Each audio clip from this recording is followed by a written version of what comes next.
नया नियम में भी ऐसे ही है। जिनके ऊपर परमेश्वर की फेवर आए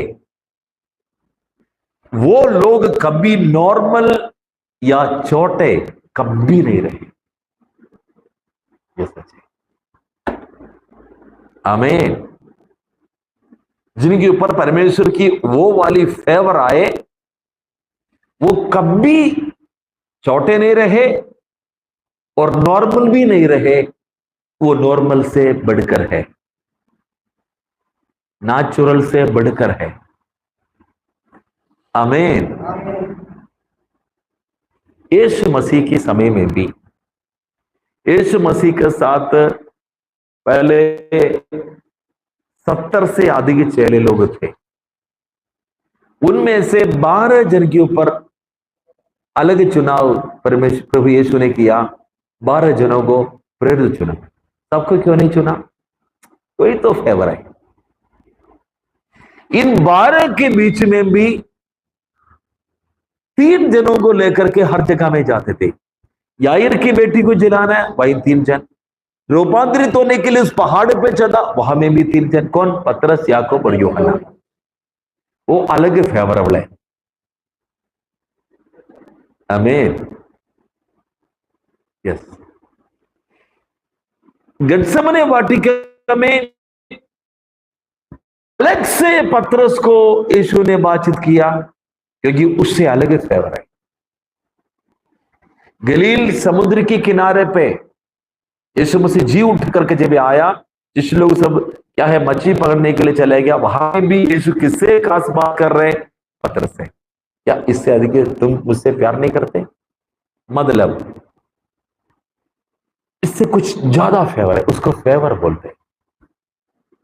पुराना समय में है ना, घरों में बच्चे 15-20 बच्चे होते थे, किसी का 5 नहीं था, ऐसा था। तो किसी का घर में 10, किसी का 15, किसी का 20 ऐसे बच्चे होते थे। तो सारे बच्चों में कुछ बच्चे मां की फेवर वाले होते हैं, कुछ बच्चे बाप की फेवर वाले होते हैं, कुछ बच्चे दोनों की फेवर वाले होते हैं। का 2 बच्चे थे। बाप की फेवर कौन था? यशाव। मीट मिलते थे। लेकिन मां की फेवर में कौन था? आखिर में जीता कौन? वो तो आखिर में यही हो जाता है, सारे लफड़ा मां ही करते हैं। मां की फेवर में आ गया तो फिर गया, फिर किसी में घर में मां की फेवर होना बहुत बड़ी जरूरी है। आमीन। हालेलुया। मैं मजाक क्यों बोल रहा हूं? आमीन। याकूब को फेवर मिल गया, इसलिए याकूब बहुत ज्यादा आशीष पाए, है ना। याकूब के घर में याकूब को कितने बेटे थे? 12 बेटे थे।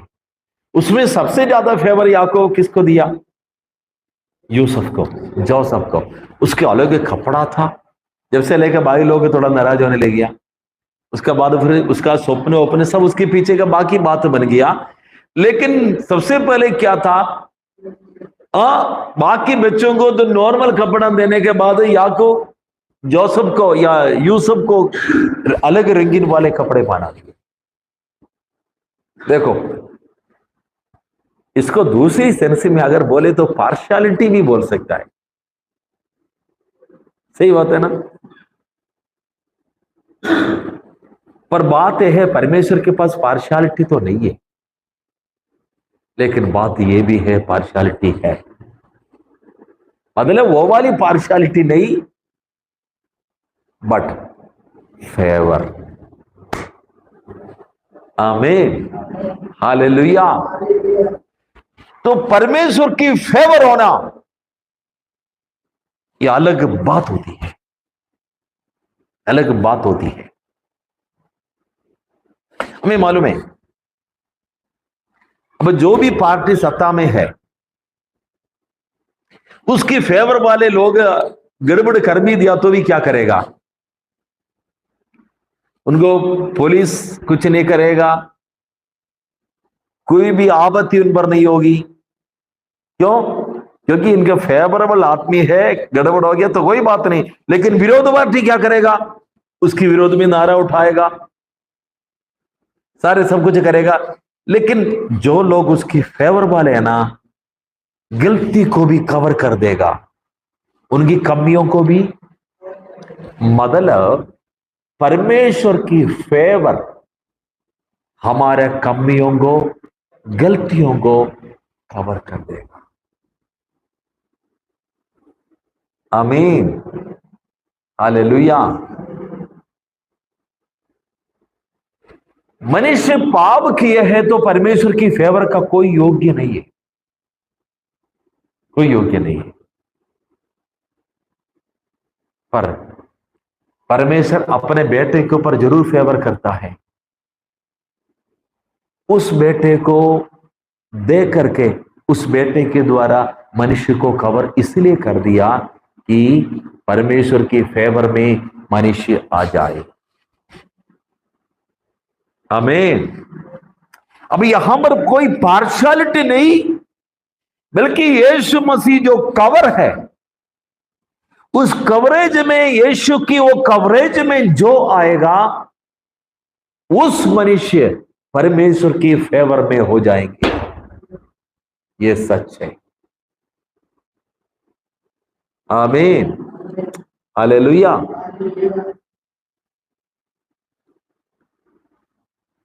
हमें मालूम है नूह के टाइम में नूह के ऊपर परमेश्वर फेवर हो गया, बाकी सारे लोगों को जल प्रलय से परमेश्वर ने नष्ट कर दिया, किसी का भी आदर नहीं किया। पर नूह को क्या मिला? परमेश्वर की फेवर मिला। तो उस एक आदमी को फेवर मिलने से उनकी पूरी परिवार उस फेवर के अंदर बच गई। अब देखे ना, एक व्यक्ति परमेश्वर की फेवरेबल है, एक व्यक्ति परमेश्वर की प्रसन्नता पाए, तो यकीनन याद रखिए, उनके साथ कनेक्टेड जितने भी लोग हो, उन सबका उद्धार पक्का है। यरीहो दीवार के ऊपर एक औरत रहती थी, और भी होंगे, लेकिन एक औरत को क्या मिली? फेवर मिली। यरीहो शहर नष्ट कर दिया, दीवार गिराया गया, सभियों को मार डाला गया, एक ही औरत को फेवर मिली, लेकिन बचा कौन कौन? उसकी पूरी घराना बच गई। मेरी बात आपको समझ में आ रहा है?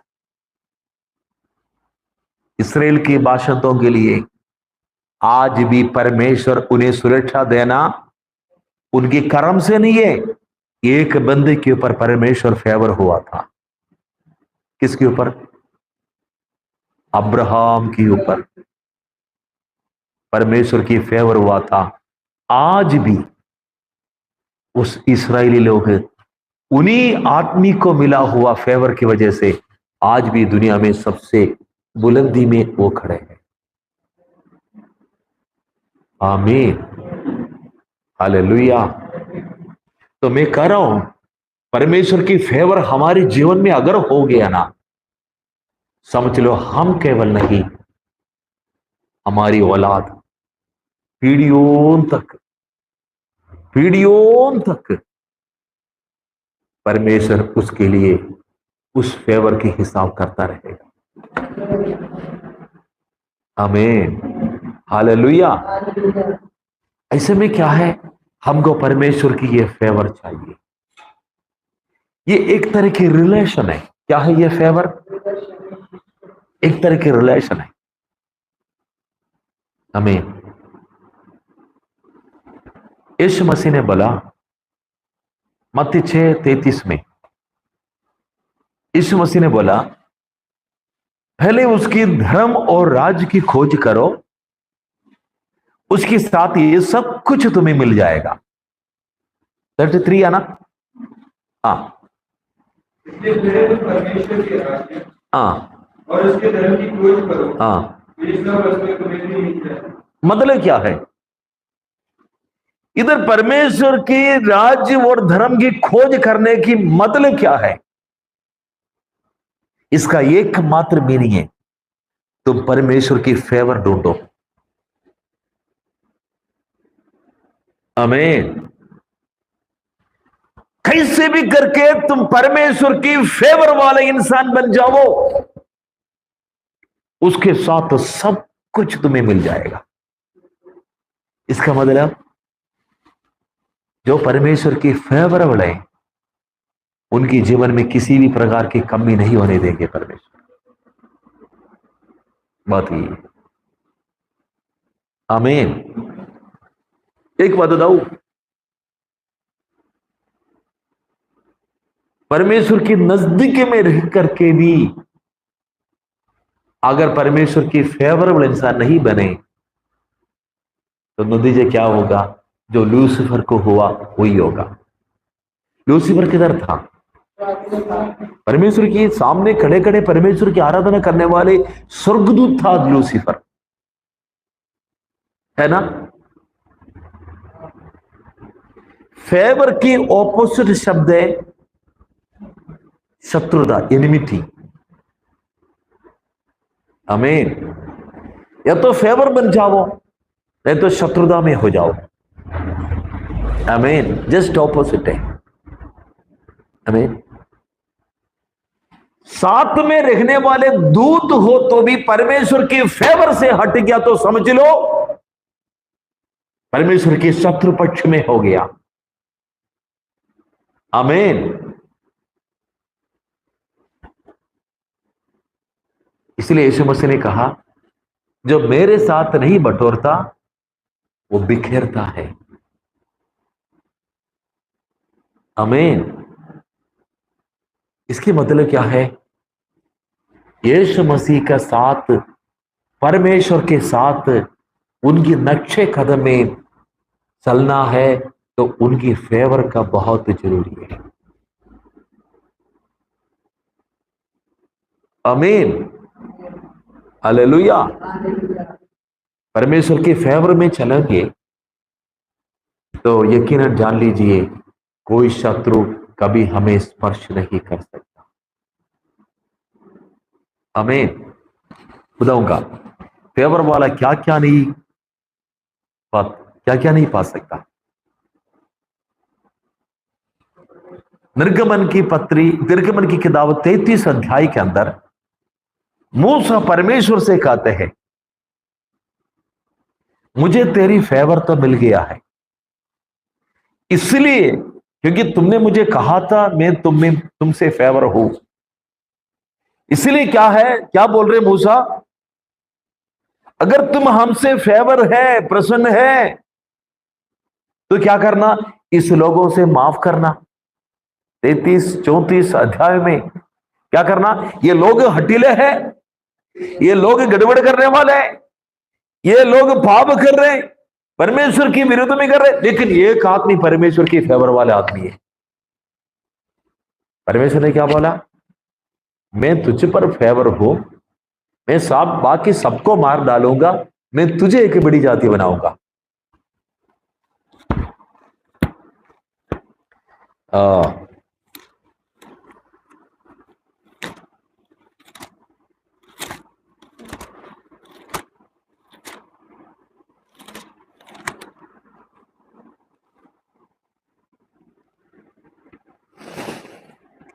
आमीन।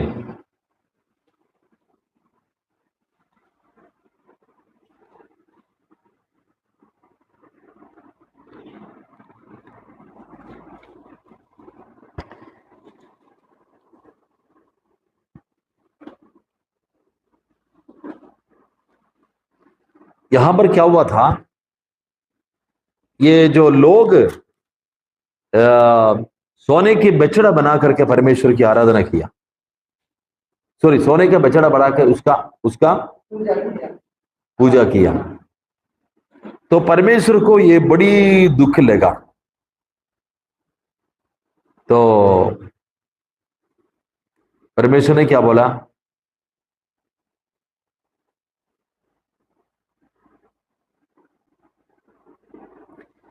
थर्टी फोर का 9 पढ़ना।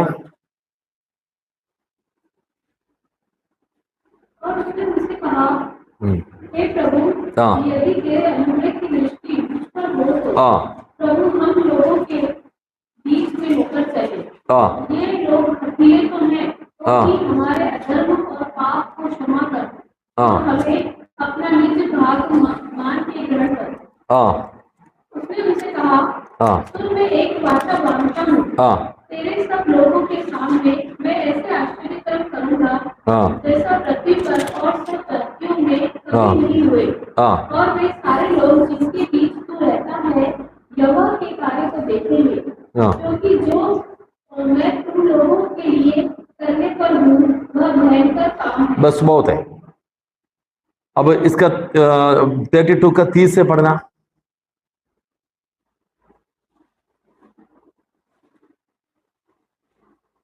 दूसरे दिन मूसा ने लोगों से कहा, हाँ तुमने बड़ा ही पाप किया है। हाँ अब मैं यहोवा के पास चढ़ जाऊंगा, हाँ। संभव है कि मैं तुम्हारे पाप का प्रायश्चित कर सकूं। तब मूसा ने यहोवा के पास जाकर कहने लगा, हाय हाय, तुम लोगों के सोने का देवता बनाकर बड़ा ही पाप किया है। हाँ तो भी अब तू उनका पाप क्षमा कर, नहीं तो अपनी लिखी हुई पुस्तक में से मेरे नाम को काट दे। है। हाँ कौन सा 32 का 10। मेरा कोप उन पर बढ़ चुका है, इसलिए मैं उन्हें भस्म करूं, परंतु तुझसे एक बड़ी जाति उत्पन्न।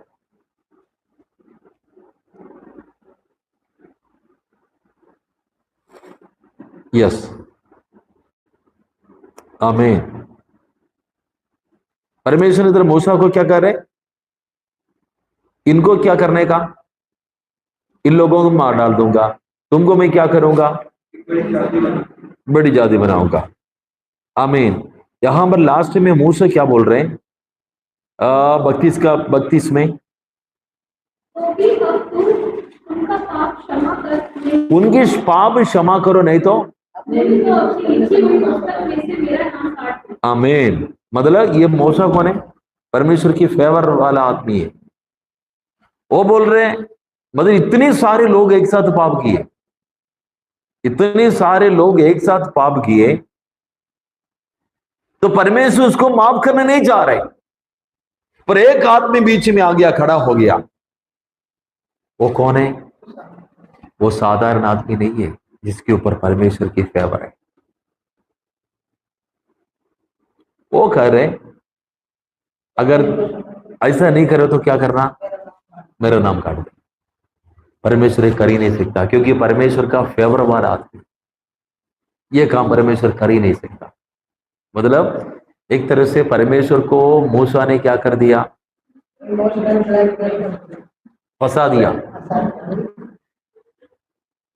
नहीं, रियल बात बता रहा हूं, उनका फेवर ढूंढो।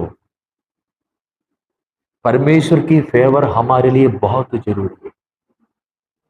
एक इंसान परमेश्वर की फेवर वाले एक इंसान इंडिया के लिए खड़े हो जाएंगे तो इंडिया उद्धार पाएगा।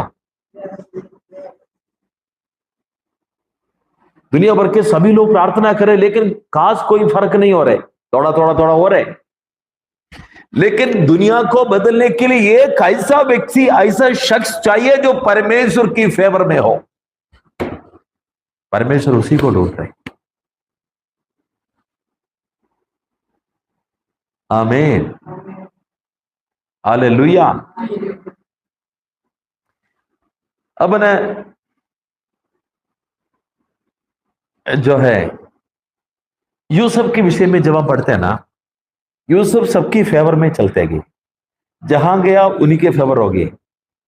जो मिद्यान की जो व्यापारी लोगों ने जो खरीद करके पोतीफर को दिया, पोतीफर के घर पे गया तो पोतीफर उस पर फेवर हो गया। उधर से जेल गया, जेलर उसका फेवर हो गया। उधर से मिस्र की मंत्री बना, राजा उसका फेवर हो गया। सारी जनता उसका फेवर हो गया। आमीन। एक फेवरेबल व्यक्ति बन के जीवन जीना कैसा संभव है?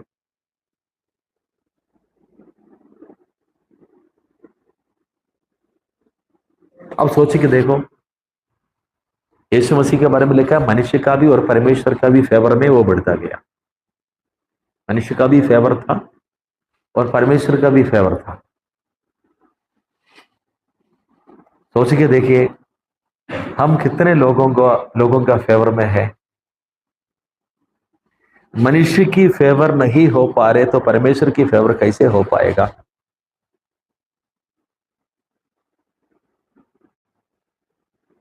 हम दूसरों के लिए अच्छा बनने के लिए कितना कोशिश कर रहे होंगे। सब लोग ऐसे बोले, इसका जैसे कोई अच्छा आदमी नहीं है, इसके जैसे कोई अच्छा व्यक्ति नहीं है, वाक्य में यह अच्छा है। कोई बोलते ना, किसी से भी ऐसी कोई बात आते बोलते ना, इसकी वजह से मैं तुम्हें छोड़ रहा हूं। बोलते ना, ये कहने से मैं तुझे दे रहा हूं, तुम उनके नाम लिया ना, इस वजह से मैं कर रहा हूं। लोग किसी के लिए ऐसे बोलते ना, क्यों ऐसा? क्योंकि उस आदमी में कुछ है स्पेशल। परमेश्वर भी ऐसा बोल रहे हैं, मैं उन्हीं की वजह से मैं तुमको छोड़ रहा हूं, उन्हीं की प्रार्थना की वजह से मैं तुमको बख्श दे रहा हूं। वो बीच में आगे इसलिए मैं कुछ नहीं कर पा रहा हूं। वाह, आमीन। इधर यही वाली बातें मूसा के साथ, मूसा परमेश्वर के लोगों के बीच में खड़ा हो गया, परमेश्वर कुछ कर ही नहीं पा रहे। इसका क्या परमेश्वर की सामर्थ्य को रोकने की ताकत है क्या मूसा में? नहीं है, नहीं है, कमी नहीं है। लेकिन वो फेवर, वो इंपॉर्टेंट है, वो इंपॉर्टेंट है। परमेश्वर की फेवर होने के लिए हमको क्या क्या करना पड़ेगा? यही अपन को ढूंढना है। उसी के लिए बाइबल कह रहे, उसके धर्म और राज्य की खोज करो। कैसा उसका प्रसन्न व्यक्ति बन पाएंगे, कैसा उसका दिल को खुश करने वाला, सबसे टॉप खुश करने वाला व्यक्ति बन जाएंगे। आमीन। हम एक ऐसा डिसीजन ले सकते हैं क्या? चर्च में इतने सारे लोग हैं, लेकिन मैं परमेश्वर की सबसे फेवरेबल व्यक्ति बनूंगा। एक कंपटीशन अपन करके देखते हैं। परमेश्वर की सबसे फेवरेबल, हर बात में, हर बोली में, हर एक्टिविटी में, घर में, जॉब वाला जगह में, चर्च में, रोड में, बाहर, कॉलोनी में, सारे जगह में परमेश्वर हमको ऐसा सर्टिफिकेट दे, मैं इसके ऊपर प्रसन्न हूं। ओ बाप रे! एक बार परमेश्वर ने दाऊद के लिए बोला, मेरा दिल के अनुसार का व्यक्ति है। मूसा को बोला, मेरा फेवर तुम्हारे ऊपर है। नूह को बोला, परमेश्वर की फेवर तुम्हें मिल गया है। वाह, हालेलुया। अब मैं ये कह रहा हूं, जो लोग परमेश्वर की फेवर में आ गया ना, वो कोई छोटे व्यक्ति नहीं रहे। भले उसकी आने का जगह छोटा था, उनकी जन्म से छोटे परिवार की थी, छोटी खानदान का था, छोटा जिंदगी जीने वाले थे, लेकिन जिनके ऊपर परमेश्वर की फेवर हुआ ना, सबके ऊपर जंप कर गया, सबके ऊपर वो चढ़ गया। वाह, आमीन। ये सबसे बड़ी बात है। उनके ऊपर फिर कोई नहीं है, केवल परमेश्वर है। ऐसा है तो हमको परमेश्वर की फेवर नहीं चाहिए क्या? जिनके ऊपर परमेश्वर की फेवर है, वो निश्चित रूप से मैं बोल रहा हूं, वह असंभव को संभव में बदल देगा। उनके जीवन में कोई भी प्रकार की हिंड्रेंस या कोई भी प्रकार की रुकावट कभी नहीं आएगा। उनके सामने शैतान भी खड़ा नहीं हो पाएगा। 100 बार शैतान सोचेगा, आमीन, 100 बार शैतान सोचेगा, इसके सामने कभी कदम मुझे नहीं उठाना। Hallelujah, praise God. तो हम ऐसा कदम उठाए परमेश्वर की फेवर को पाने के लिए। परमेश्वर की फेवर पाने के लिए अगर कुछ हमें नष्ट करना पड़े तो नष्ट करो। ये लोगों ने सबने इसे किया। ध्यान से सुनिए, जो लोग परमेश्वर की फेवर में आ गए हैं उनकी हिस्ट्री पढ़ो। उदाहरण, अब मैं अभी 2-3 लोगों का नाम बोला। नूह को परमेश्वर की फेवर मिल गया। परमेश्वर ने देखा एक ही खरा मनुष्य है, मतलब हमको भी खरा बनना है। दूसरी बात, दुनिया में नूह की उस समय तक बारिश नाम का कोई चीज हुआ ही नहीं। परमेश्वर ने बोला बारिश हो जाएगा, एक बड़ा जहाज बना दो, उसके अंदर सारे प्रकार की जानवरों के अलग अलग जगह बना दो। अरे एक बूंद बारिश कभी गिरते हुए कभी किसी ने देखा नहीं। विश्वास के साथ परमेश्वर की बातों को सुनकर के कदम उठाया। लोगों ने उसको कितना पागल बोल दिया होगा, अरे ये पागल आदमी है, इसको कोई अक्ल नहीं है। लेकिन विश्वास के साथ कदम उठाया। गॉड्स फेवर का सबसे मुख्य step faith, faith, faith, faith alone. कैसे फेथ होगी? कहना मानने के लिए तैयार है तो फेथ अपने आप में आ जाएगा। वचन सुनो, उसको मानो, फेथ अपने आप में आएगा। अब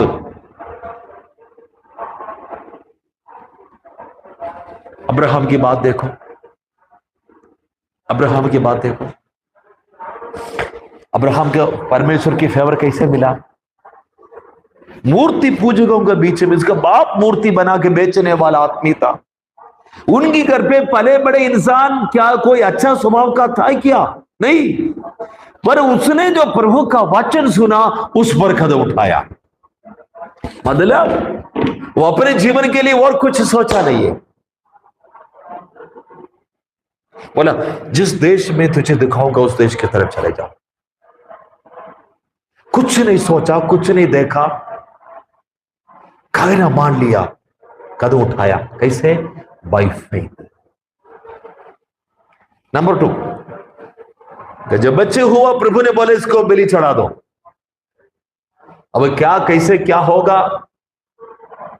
इसके ऊपर ही परमेश्वर की प्रॉमिस है, इसी को ही बलि चढ़ाने बोले, क्या होगा? कुछ नहीं सोचा। चढ़ाना मतलब चढ़ाना, प्रभु की आज्ञा को मान लेना। क्या है?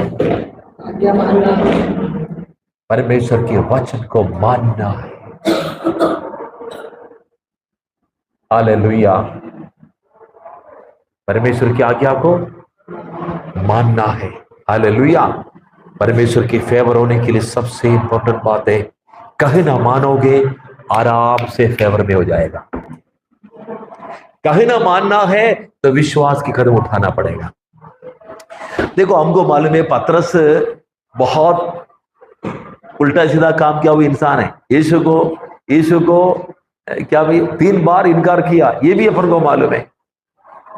लेकिन फिर भी खास जगह में पतरस अकेला था यीशु के साथ। क्यों ऐसा फेवर हुआ? यीशु के कहने पर कूदने के लिए, मानने के लिए पतरस जितना मानने वाला कोई नहीं था। यीशु बोला आ जाओ, पतरस पानी में कूदा। वाह, कूदो। हम क्या सोचे, अरे सोच के देखना कभी डूब जाए तो, समाज कुछ बोले तो, पड़ोसी कुछ बोले तो, लोग कुछ कहेंगे तो, घर वाले कुछ बोलेगा तो। आमीन, हालेलुया। पल पल में इधर उधर चलने वाले इंसान होते हुए भी पतरस को यीशु की फेवर कैसे हुआ? By faith. वो कदम उठाता था। आमीन, हालेलुया। पतरस आगे पीछे कुछ नहीं देखता। यीशु ने कह दिया तो पर चलना ही है। आमीन, प्रेज गॉड। मूसा होरेब में जंगल में बकरियों को चरा रहा था। परमेश्वर ने उसको दर्शन में बुला लिया। कहां भेज रहे? मिस्र में, जहां से भाग के आए थे, जान बचाने के लिए भाग के आए थे। परमेश्वर बोल रहे वहीं जाओ। हमको ये नॉर्मली बोलने से समझ में नहीं आएगा, बाइबल में पढ़ तो रहे, ये तो हमको एक ड्रामा जैसे दिख रहे, इसका सीरियसनेस हमको समझ में नहीं आते। बल्कि समझ लो, जो लोग इसका जान लेने के लिए चाह रहे, परमेश्वर कह रहे जाओ वहां पे। मूसा चल पड़े। जहां पर हमारा जान की खतरा है करके हमको मालूम भी हो, लेकिन प्रभु कह दिया तो वो काम कर देना। ये कैसे संभव है? By faith, by faith. आमीन। अगर ऐसा है तो परमेश्वर की फेवर कैसे पाएंगे? इब्रानी 11:6।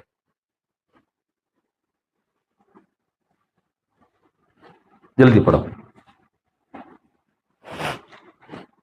और विश्वास बिना उसे प्रसन्न करना होना है। विश्वास बिना परमेश्वर को है? क्या बोला आपने? मेरा कान तेज है। हालेलुया। विश्वास बिना परमेश्वर को प्रसन्न करना, अनहोना मतलब सोचना भी नहीं। आमीन। ये मत सोचना हमने गीत गाया कर लिया परमेश्वर प्रसन्न, नहीं जी, नहीं। वो प्रसन्नता अलग ही है, वो तो एक लिमिट वाली प्रसन्नता होती है, वो तो सबके बीच में थोड़ा हम भी चलते। आमीन। हम चर्च में बराबर आ रहे हैं, आप सोच रहे हो परमेश्वर आपसे प्रसन्न हो जाएंगे? वो एक पार्टी है, वो एक पार्टी है। हम सेवा कर रहे हैं, आपको लग रहा है परमेश्वर हम पर प्रसन्न है? बीमारों को चंगा कर दिया, भविष्यवाणी किया, वो किया, ये किया, सब कुछ किया, आपको लग रहा है परमेश्वर हम पर प्रसन्न है? ये चीजें नहीं है परमेश्वर को प्रसन्न करने वाली चीजें। ये है एक लिमिट तक ओनली, एक लिमिट तक ये सारी चीजें परमेश्वर को प्रसन्न कर सकता है। लेकिन रियल फेवर पाना है, क्या करना पड़ेगा? बाय फेथ चलना पड़ेगा। विश्वास कर्म के बिना मरा हुआ है, ये नहीं तो अधूरा है।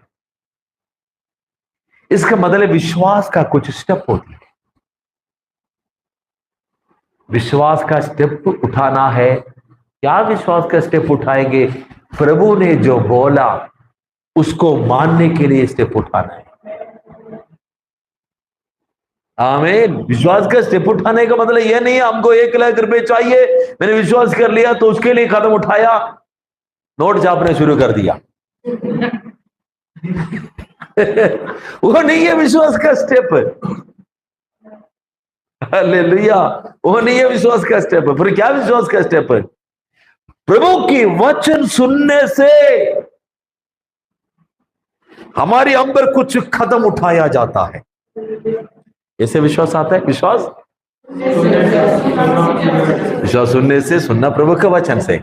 इसका मतलब क्या है? ये विश्वास कैसे एप्लीकेबल हो जाता है? हम प्रभु के वचन सुन के ऐसे नहीं गया, नहीं तो ऐसे नहीं बैठे, हमने वचन सुना, दूसरा दिन ही कुछ कदम उठाया। सेवा करना, वचन सुना, हमने कदम उठाया। प्रभु के लिए कुछ करना, सुना, हमने कुछ करना शुरू कर दिया। वाह, आमीन। अब्राहम को प्रभु ने बोला चलना, अब्राहम चल पड़े। मूसा को प्रभु ने बोला चलना, चल पड़े।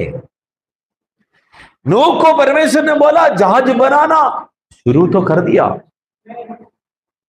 हालेलुया, आमीन।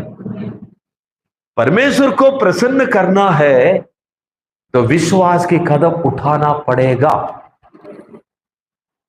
बिना कदम उठाए परमेश्वर को प्रसन्न करना नहीं हो सकता। इसके मतलब कुछ लोग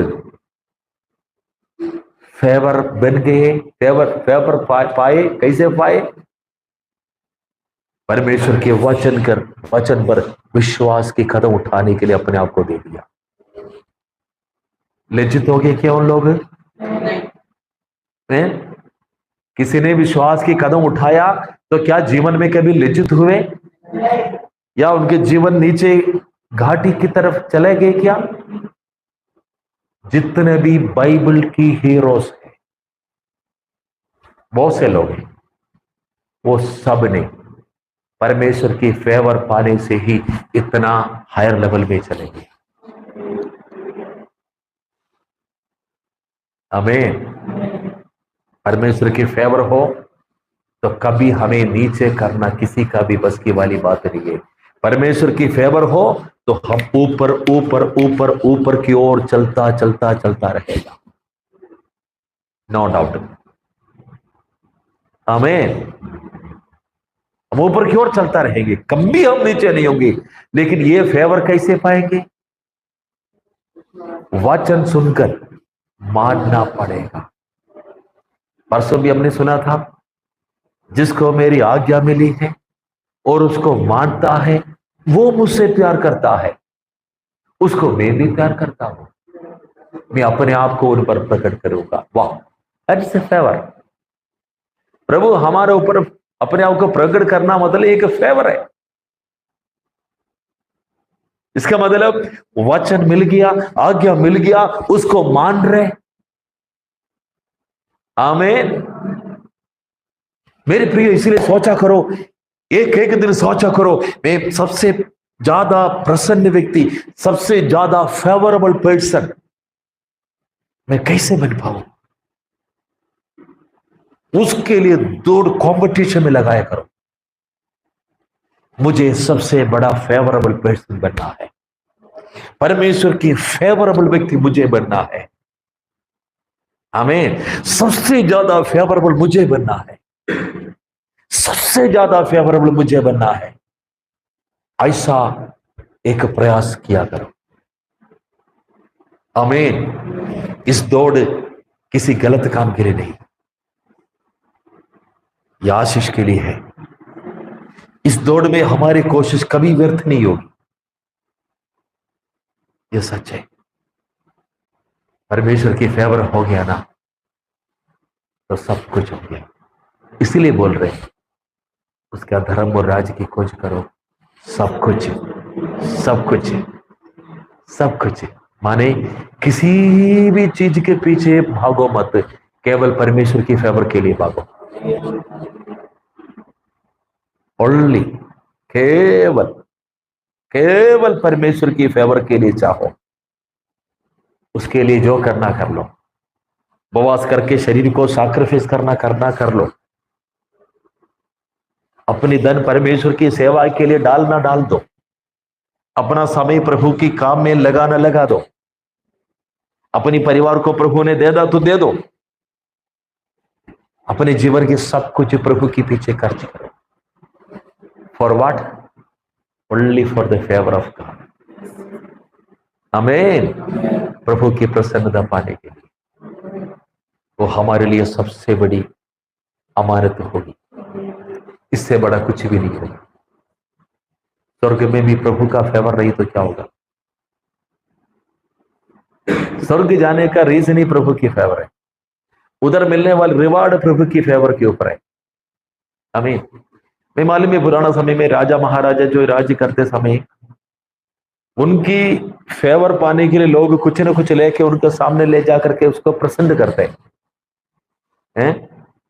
कोई किसान है तो खेती का कोई चीज ला करके प्रसन्न करते हैं, कोई पैसा वाले तो सोना चांदी लेकर के राजा के सामने रखते हैं, है ना, देखते हैं ना। कई कई चीजें उस राजा को के सामने ऐसा लेके आके उनका, क्यों? उनकी फेवर पाने के लिए। क्यों? अगर कोई लोग विनती करते राजा की फेवर के लिए, गिड़गिड़ाते, कोई सेवा करते, इसलिए फेवर पाने के लिए। क्यों? अगर राजा का फेवर हुआ तो जो चाहे वो मिल जाएगा। आमीन। इसका मतलब लालच के साथ फेवर नहीं करना, इधर लोग जो कर रहे हैं नहीं। हमको चाहिए